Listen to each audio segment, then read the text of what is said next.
খুব সকালে ঘুম থেকে উঠে আজকে ব্লগটা স্টার্ট করেছি। তো এখন সকাল 7টার মতো বাজে আর কি। এত আর্লি ঘুম থেকে উঠতে একটু কষ্ট হচ্ছিল, তারপরে উঠে গিয়েছি যেহেতু মেয়েকে নিয়ে স্কুলে যেতে হবে।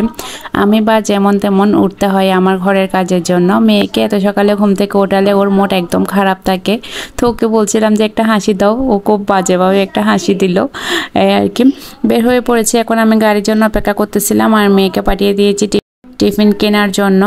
ওদের স্কুলটা হচ্ছে আমাদের বাসা থেকে একটু দূরে আছে, তো আমরা হেঁটে যেতে পারি না, গাড়িতে করেই যেতে হয়।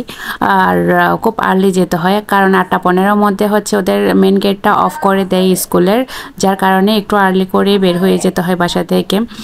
এসে নাস্তা রেডি করতেছি। সকালবেলা এটা খুব ঝামেলার একটা কাজ, স্কুলে নিয়ে যাওয়া ওটা একটা ঝামেলার কাজ, এরপরে হচ্ছে সবার জন্য এসে আবার নাস্তা রেডি করা, এটা আরও বেশি ঝামেলার কাজ। আমি বিশেষ করে রাতের বেলা নাস্তা রেডি করে রাখি যাতে করে সকালবেলা ঝামেলা না হয়। তো গতকালকে রাত্রে আলসামি করে নাস্তাটা রেডি করি নাই, তার কারণে শাস্তিস্বরূপ আজকেই হচ্ছে তাড়াহুড়া করে কাজগুলো করতে হচ্ছে। আমি যেটুকু পরিমাণে খামি ধরেছিলাম ওই পরিমাণে আমার এখানে 12 থেকে 13টা রুটি হয়েছে। যাই হোক, নাস্তা তৈরি করা শেষ, তৈরি করে নিয়েছি কিন্তু খেতে পারি নাই, টাইম পাইনি আর কি। এখন আদিয়ানের মাদ্রাসায় টাইম হয়ে গিয়েছে, ওকে এখন দিয়ে আসবো। সকালবেলা আদিয়ান একদম কিছু খেতে চায় না, ওই জন্য কেক আনিয়ে রেখেছিলাম। কেক খেতে আবার সে ভীষণ পছন্দ করে, যদি বাসায় কেক তৈরি করে দিই ওইটাও খুব সুন্দরভাবে খাই, আর দোকান থেকে কিনে এনে দিলেও পছন্দ করে খাই কেকটা। যাই হোক, এখন হচ্ছে আদিয়ানকে কেক খাইয়ে নাস্তা করিয়ে মাদ্রাসায় নিয়ে যাচ্ছি, আর আমি হচ্ছে এসে নাস্তা করব আর কি। আর রাস্তা দিয়ে যেতে যেতে কত শত গল্প করবে আমার সাথে, আর কত যে দুষ্টুমি করবে। মাশাআল্লাহ, আমার ছেলেটা দেখতে দেখতে বড় হয়ে যাচ্ছে। সবাই দোয়া করবেন আল্লাহ যেন ওকে মানুষের মতো মানুষ বানাই। যাই হোক, এরপরে বাসায় এসে কিছুক্ষণ ঘুমিয়েছি, যেহেতু খুব আর্লি ঘুম থেকে উঠেছিলাম, তার খুব টায়ার্ড লাগতেছিল। আদিয়ানকে মাদ্রাসায় রেখে এসে নাস্তা করেছিলাম, তারপরে লম্বা একটা ঘুম দিয়েছি।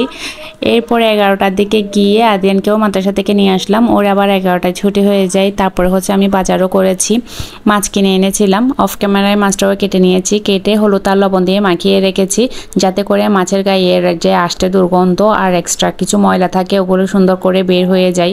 মাছ কাটাকাটি করা কিন্তু ভালোই কষ্টের কাজ, আমার কাছে খুবই বিরক্ত লাগে মাছ কাটাকাটি করা। তারপরে কি করব, এখন যেহেতু চারদিকে বন্যা চলতেছে, এরপরও আন্দোলন ছিল, অনেক দিন পর্যন্ত আমাদের এলাকায় মাছ যে কাটাকাটি করেন উনি আর আসতেছেন না, আর এখানে বাজারও তেমন পাওয়া যাচ্ছে না।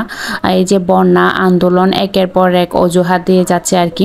আর বড়সড় বাজারের জন্য হচ্ছে মানে বেশি বাজারের জন্য বহদ্দার হাট যেতে হয়, কে যাবে এত দূরে। তো বাসার পাশে হচ্ছে ভ্যান গাড়ি থেকে নিয়ে আসলাম।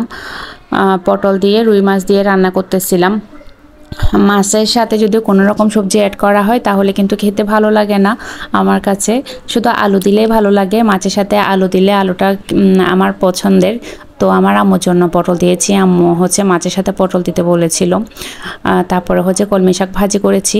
আর এখন দুপুর 1টা বাজে, আমার ভাই ঘুম থেকে উঠেছে এখন, ওর জন্য একটু চা তৈরি করে দিচ্ছিলাম। লিকার চা খাবে, তো ওকে লিকার চাটাই তৈরি করে দিচ্ছিলাম।